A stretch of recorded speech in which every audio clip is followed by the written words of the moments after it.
Des? No, Ness. Ness. Nice to meet you. You'll be able to hear him better.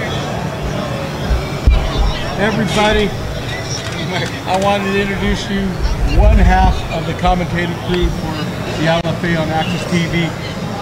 I call him a vet from the WEC days on HD.net. Those old timers that were back in the day. This is the man when they came out before they hit the stage.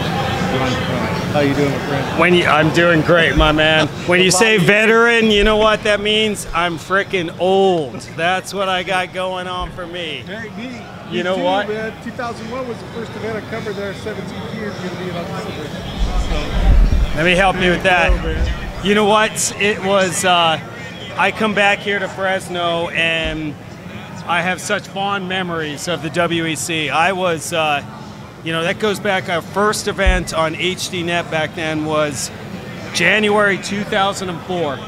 And I remember I was covering boxing for the network and some other sports, and my executive producer at the time, Daryl Ewald, got a call from Reed Harris of the WEC, who's now with the UFC, of course, and he said, listen, Ron, do you know anything about cage fighting? And I looked at him and I said, you mean UFC?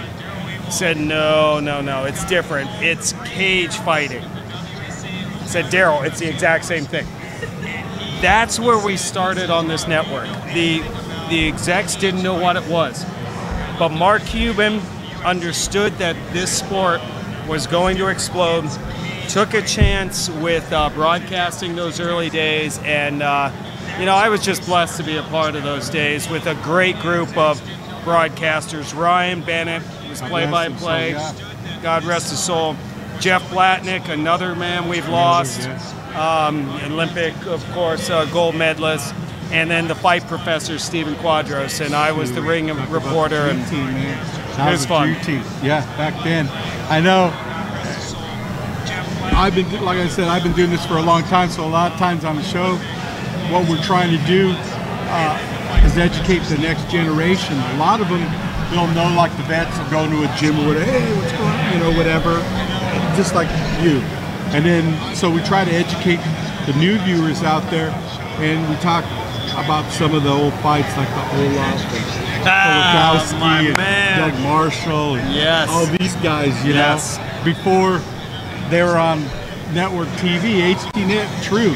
They stepped up. That was the only channel you could get actually cage fighting, man. Right. And it was in high definition. It was before the Fox deal. It was before any of that. And it was the stars that came through. I'll never forget that Olaf and Polakowski fight. It was one of my first times interviewing a fighter after in the cage, and before the fight, Olaf told me he broke his nose like 9 times. Well, I go in there, he wins the fight, all-out war.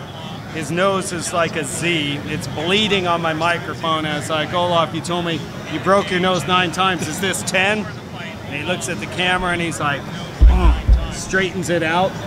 And he's like, nah, it's good. It's not broken.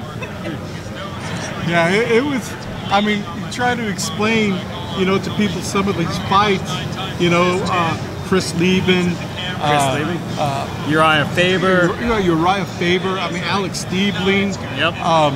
Joe Riggs, that fight Joe was Riggs, brutal, Chris Lytle, I mean, unbelievable. Mike Kyle, I mean, the guys that came through the WEC, it was the launching pad, which now I believe the LFA has taken over as the feeder league. That's like they said, back in the day, in order to go to the UFC, you have to go through the road to the WEC, and LFA definitely, I would give that road now too, because you see, I mean, who knows, tomorrow night can be another for someone. Now you're way too quiet. I mean, were you even born in the WEC days? No, actually, I used to I'm pretty sure, but Miguel Torres.